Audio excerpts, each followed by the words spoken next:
Here are foods that shouldn't be stored in the refrigerator, Part 2. 6. Avocados, unripe.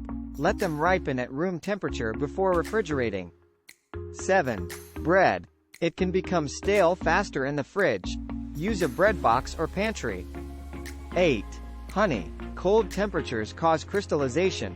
Store it at room temperature. 9. Coffee. Moisture and odors in the fridge can affect its flavor. 10. Melons, whole. Keep them at room temperature until cut, then refrigerate.